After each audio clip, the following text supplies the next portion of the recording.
ay de mí, que soy un hombre de labios impuros en medio de un pueblo de labios impuros.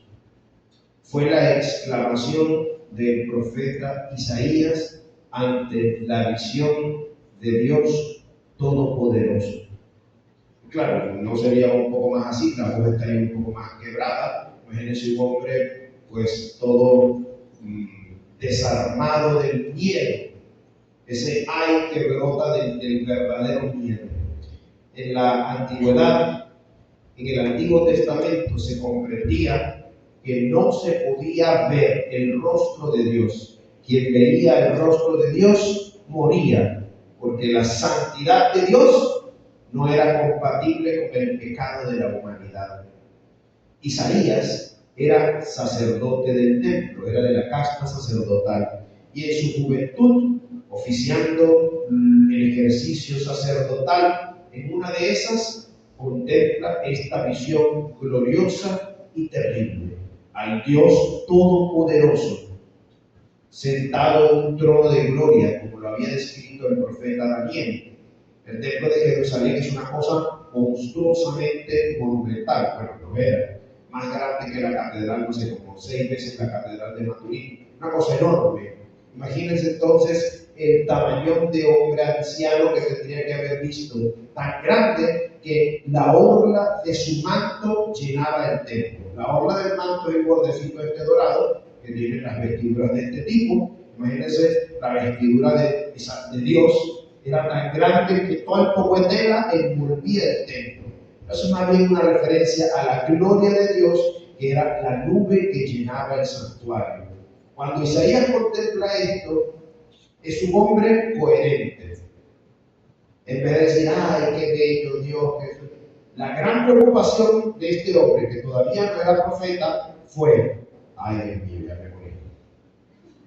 A mí me enseñaron que quien ve a Dios se muere, y se me está presentando Dios en el santuario, lo estoy viendo, ya, aquí llegué, este es el día de mi muerte. Ay de mí, que soy un hombre pecador de labios impuros, en medio de un pueblo de labios impuros. Amados en el Señor, hoy contemplamos en el quinto domingo unas lecturas de corte profundamente vocacional, y les ofrezco 3 palabras para poder ahondar en este misterio de salvación: vocación, madera y obediencia. Vocación, madera y obediencia. Fíjense, la vocación es un elemento esencial de la vida de la fe. Toda existencia humana es netamente vocacional. Cuando hablamos de vocación, no estamos hablando de los curas y de las monjas. Absolutamente todo ser humano es una vocación. Esto hay que grabarlo a fuego. ¿Y cómo funciona la dinámica de la vocación? Más o menos así. Amarillo, amarillo, amarillo los plátanos. Pasa el camión y la gente se congrega en torno al camión para comprar plátanos. Llegó el gas, la gente se va a la casa comunal para reclamar las bombonas. Que llegó el CLAC, la gente se va a la base de operaciones. La vocación es esencialmente que una voz con autoridad superior grita, convoca, anuncia, y un conjunto de personas que escuchan el llamado se congregan en torno a un punto común para recibir algo o para realizar juntos alguna acción.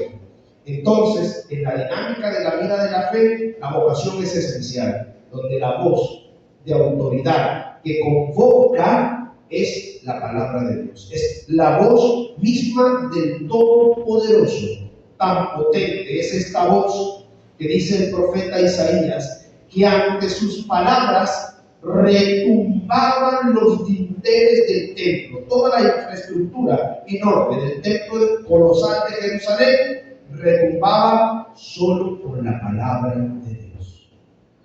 Esta misma voz es la que nos ha llamado. ¿Por qué la existencia es una vocación?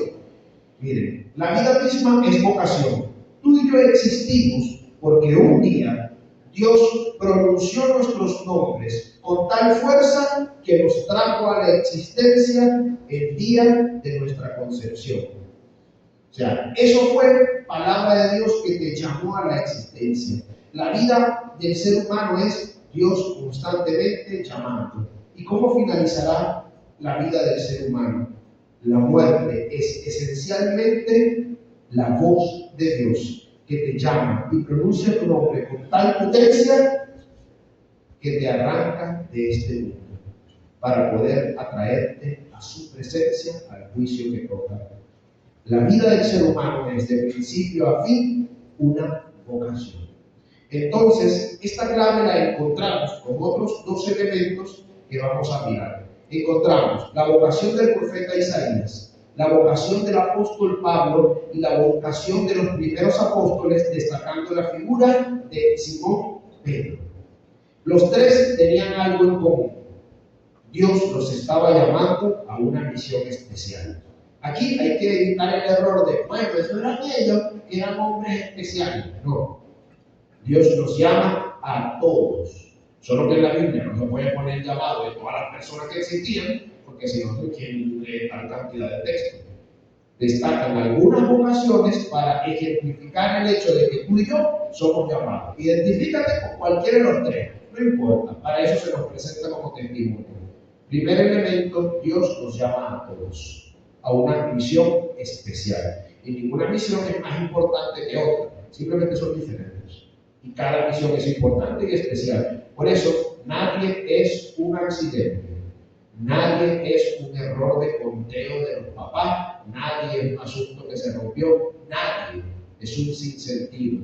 Toda vida humana es una vocación que Dios trajo a la existencia para una misión. Segundo detalle, a lo largo de la vida tú y yo podemos decidir escuchar o no la voz de Dios. Y cuando Dios me llama profundamente, si el llamado es verdadero, lo primero que tiene que pasar en un corazón coherente es el temor por la conciencia de los propios pecados. Eso es lo primero que va a pasar cuando Dios me llama. El temor por la conciencia de los propios pecados.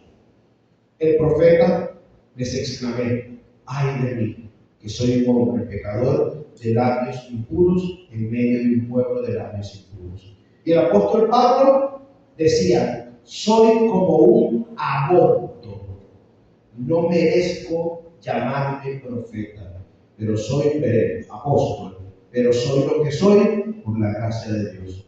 Y el apóstol Pedro, ante la pesca milagrosa, se dio cuenta de que ese hombre no era un simple maestro, no era un simple profeta, había algo en él sobrenatural y divino. Por eso no lo llama maestro, no lo llama profeta, le dice Señor, que era un título, Adonai, dedicado solo al Altísimo.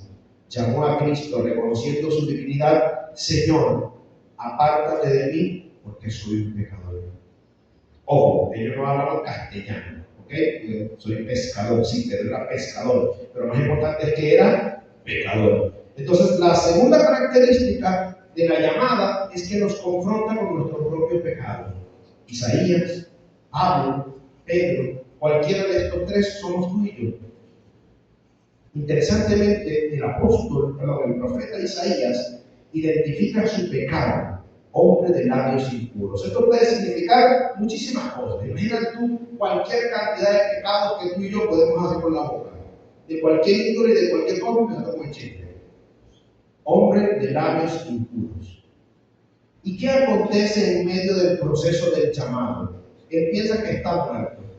Junto a la visión de Dios Todopoderoso se presenta la visión de dos querubines o serafines.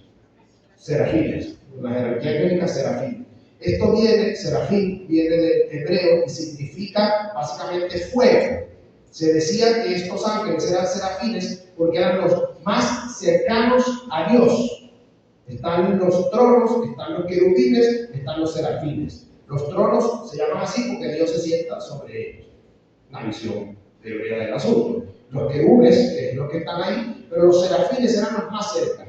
Y eran seráficos porque estaban prendidos en candela. Estaban tan cerca del fuego del amor divino que son las criaturas de Dios más cercanas a la gloria de Dios. tan cercanas que se prenden en su misma candela. Ok, hablamos de unos ángeles prendidos en fuego, con 6 pares de alas. Con uno se tapaban los ojos, con otro se tapaban los pies, y con las otras 2 volaban. Y se gritaban el uno al otro: Santo, Santo, Santo es el Señor Yahvé Sebaot, Dios de los ejércitos. El himno del Santo que cantamos en la misa no nos pertenece, nos lo han prestado los serafines, para que sepamos adorar a Dios como merece ser adorado. Detalle importante de la liturgia: los himnos de la liturgia son sagrados, y algunos, como el Santo, vienen directamente de los ángeles, bueno, incluso 8 categorías más arriba, de los serafines, nos lo prestaron.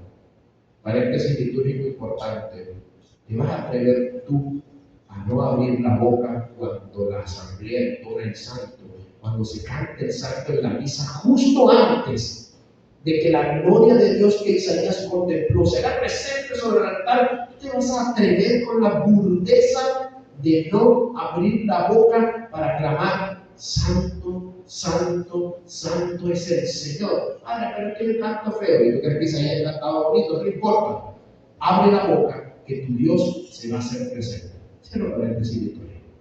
El Señor nos llama, y la gloria de Dios es tal que espanta nuestros pecados. Sin embargo, la gloria de Dios no viene a condenarnos, sino que viene a redimirnos. Contempló el profeta que el serafín voló al altar del incienso, tomó un carbón encendido del turíbulo y fue a quemarle la boca y le dijo: esto ha tocado tus labios, tus pecados te quedan perdonados. Cuando el Señor me llama, el Señor no es loco. Él sabe que somos pecadores, Él sabe que tenemos miserias, Él sabe que estamos mal, Él sabe que estamos todos desguayigados por dentro.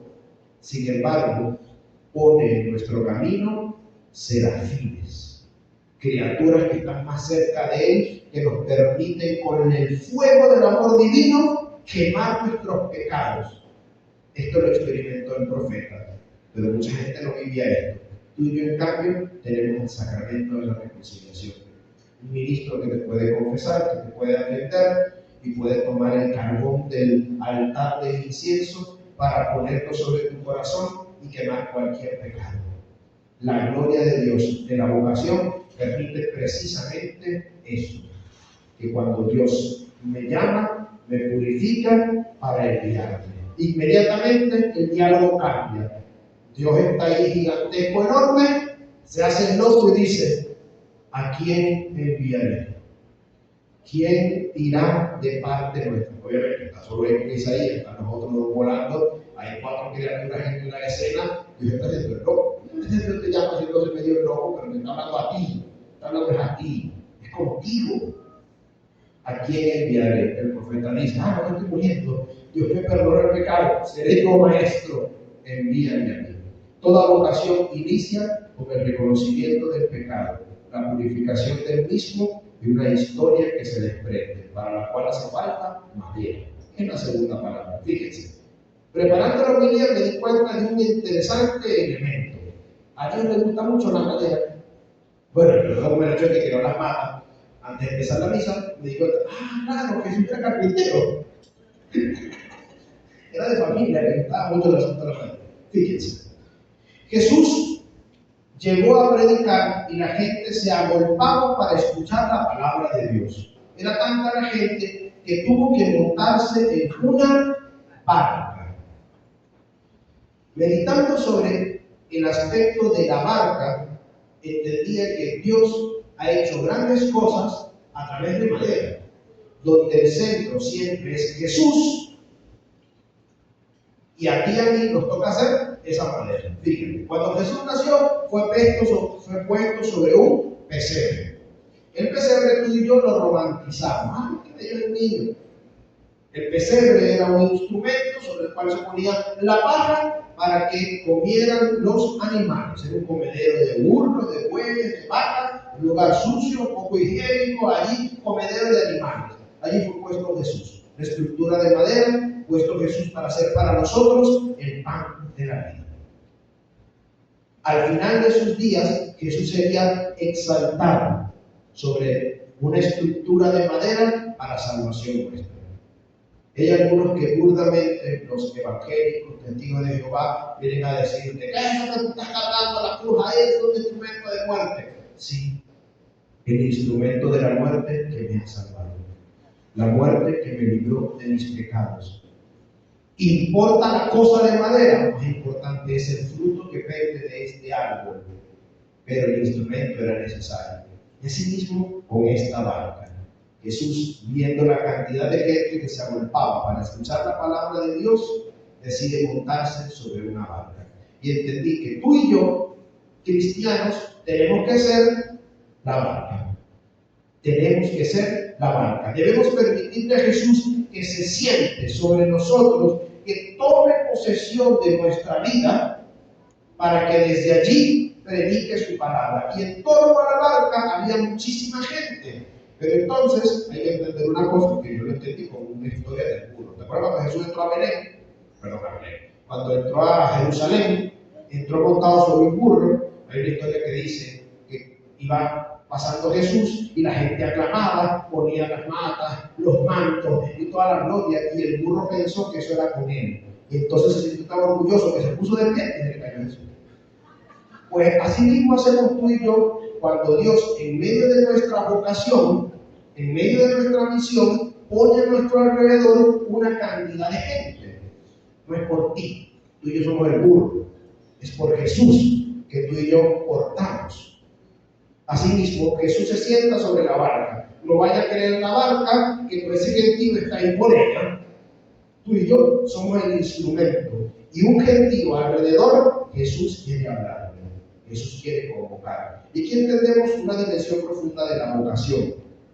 Iglesia viene del griego eclesia, que significa asamblea de convocados. La reunión de los que han sido vocados, llamados cultos, asamblea de convocados. Entonces, toda vida y vocación en esencia te va a llevar a pertenecer a la iglesia, a estar en la barca. Detalle importante, paréntesis de apologética. Había dos barcas. Jesús escogió solamente una, la barca de Simón Pedro.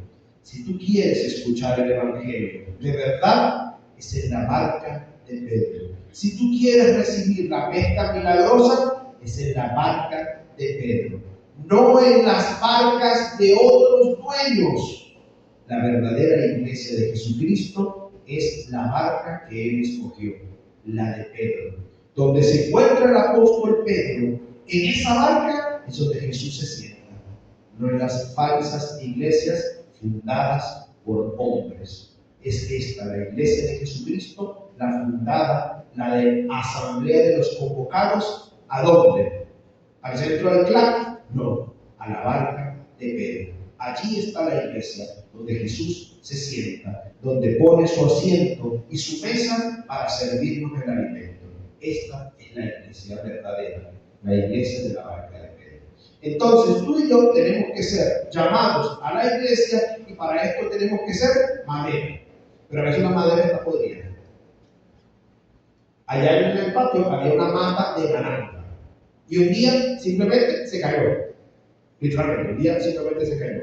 Cuando el tronco se descuaja y miramos por dentro, estaba todo hueco. La mata daba naranja. Yo no sé mucho de matas, me impacta mucho, pero la mata seguía dando naranja.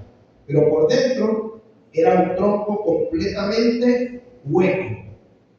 Comején, las termitas habían arrasado con eso por dentro. Pues tú y yo, por fuera, podemos parecer muy frondosos, parecer muy bonitos, pero por dentro una mata hueca, una madera podrida. Una madera podrida. Ojo, no estamos hablando de madera seca. El problema es que sea madera podrida. La madera seca fue muy útil para salvarnos. El problema no es que estamos secos, el problema es que estamos podridos. Sin embargo, para esto la purificación que obra la predicación, la palabra de Dios. Este evangelio en el cual tú y yo hemos sido salvados. Para ello necesitamos ser madera. ¿A qué se refiere esto de ser madera? Mire, tú puedes tener muchas interpretaciones. Me quedo con una. San José María Escrivá de Balaguer, tiene un pensamiento donde dice una cosa más o menos como este, y cito casi textual. Madera de santos. Eso dicen de algunas gentes. Si no se responde a la vocación, por más madera de santo que tengas, esa madera quedará solo para el fuego, para el niño. Y si era una buena madera, será un buen fuego. Ser madera es responder a la vocación que Dios te ha llamado. Dejar que Cristo obre en tu vida de tal manera que puedas ser instrumento de salvación para otros. Sé madera para que la cruz de Cristo salve a otros. Sé barca donde Jesús se siente para predicar su evangelio. Sé pesebre donde Jesús se coloque para alimentar a otros. Esa es en esencia la misión de toda vocación cristiana. Sin embargo, si tú y yo no respondemos a esto, seguiremos siendo madera, pero para el fuego eterno. Ir al cielo o condenarse en el infierno depende de nuestra respuesta a la vocación. A lo que sea que Dios me esté llamando, según sea mi respuesta, yo podría ser salvado o condenado. Entonces, la clave para esto es la obediencia, que es la tercera palabra. En la segunda lectura, el apóstol Pablo, predicando a los corintios, les recuerda el evangelio de Jesucristo, que padeció por nosotros, murió, al tercer día resucitó y se apareció a los discípulos y los envió a predicar. De último se me pareció a mí, que soy como un aborto y el último de los apóstoles, que no me merezco llamar de ser apóstol, pero aquí estoy tengo que predicar, así que me hacen caso. Entonces, lo que dije, la traducción que digo yo.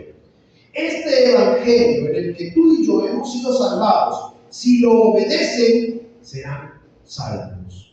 La obediencia es necesaria dentro de la vocación. ¿Y qué potente todo esto? Porque si la iglesia es la asamblea de los convocados, la palabra obediencia viene del latín audire, que significa, criollamente, escuchar.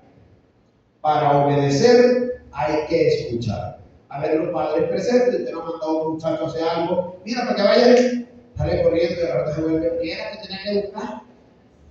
Porque no, he escuchado. Bueno, si los papás se ríen, pero ustedes también son así, ¿saben?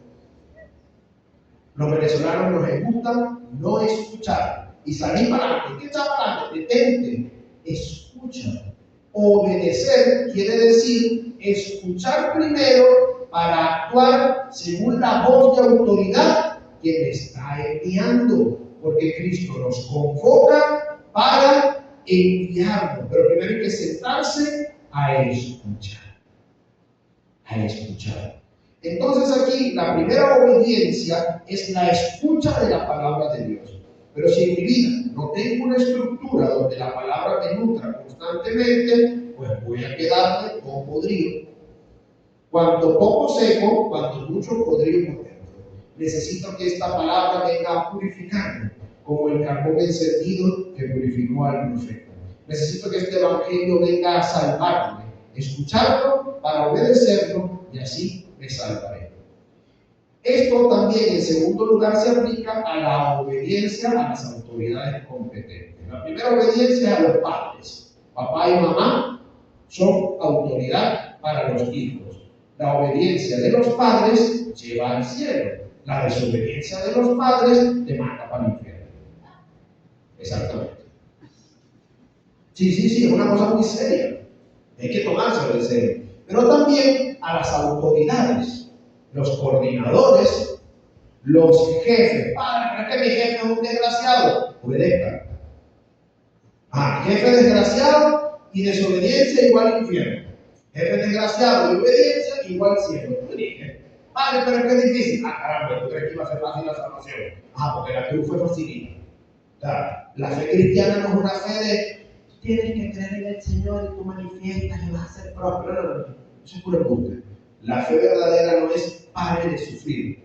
La fe verdadera es carga tu cruz, sígueme y juntos iremos al cielo. Pero hay que pasar por la cruz. La cruz no es negociable. O sea, la puedes negociar, pero no va a ir al cielo. En este sentido, entonces, también hay que obedecer a los pastores. La obediencia al párroco también es igual al cielo. Y la desobediencia al párroco es igual al infierno. Y a veces uno se siente como San Pedro. Jesús le dice, rema mar adentro y echa las redes para pescar. Señor, yo soy un pescador experto de Carúpano. Yo conozco los mares y los pescados. Yo sé cómo se hacen las cosas. Yo pasé toda la noche pescando y no agarré nada. Tú me vas a decir a esta hora que me mueve y echa las redes para la derecha y para la izquierda. Jesús seguramente le echaría una mirada. Está bien, como tú lo dices. Pues como lo dices tú, en tu nombre echaré las redes. Y se recogió tal cantidad de pescados que Pedro se asustó y entendió que había algo divino en este hombre. La obediencia es igual a los resultados. Entonces en la iglesia, las vocaciones no venimos a tener éxito. La misión no se trata de tener éxito, se trata de obedecer. Porque el resultado va a ser igual a la voluntad de Dios y nuestra respuesta a su palabra. Si tú y yo obedecemos, habrá pesca abundante. No se trata de nuestros esfuerzos, cuidado con ser el burro y levantarse porque se cae Jesús. Se trata de obedecer a su palabra. Y a veces el Señor nos pide cosas sencillas. Rema mar adentro y echa las redes. Rema mar adentro y echa las redes. Una cosa sencilla. Y solo por obedecer, pesca abundante. Ok. Tú tienes 3 años escuchando a tu párroco diciéndote que tienes que hacer la catequesis de adultos. Tienes 3 años escuchando a tu párroco diciéndote que tienes que meterte en la pequeña comunidad para orar por la palabra. Tienes 3 años a tu pastor diciéndote, de aquí para adelante, obediencia igual cielo, desobediencia igual infierno. ¿Esto que me voy a ir para el infierno si no me meto en la pequeña comunidad? No, estoy diciendo que por desobedecer a tu párroco sí te puedes ir para el infierno. ¿Cómo te gusta decir al hijo tuyo, tienes que hacerme caso porque yo soy tu mamá? Bueno, yo soy tu párroco. Ya sé el favor, te inscribes esta misma semana en una pequeña comunidad, porque yo lo que quiero es que vayan haciendo. ¿Y por qué tengo esta actitud exasperada? Es una interpretación artística, no, realmente estoy molesto, porque me siento como Pedro. Siento que llevo 3 años bregando, y la gente que no entiende la necesidad de esta salvación eterna. Pero el Señor hoy me consola y me dice, tú sigues echando las redes, a ti te toca hacer una barca. Deja que yo me siento, que mi palabra va a llegar. Pues lo mismo aplica para ti. Si no recibes esta palabra, ¿cómo vas a hacer una barca adecuada para que el Señor predique a muchos?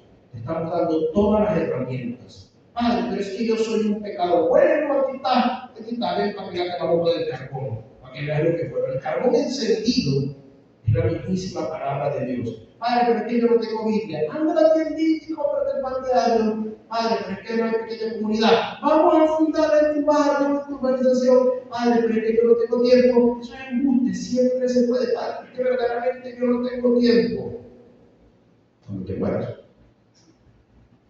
y vayas a entrar, San Pedro te está animando la boca. No, yo no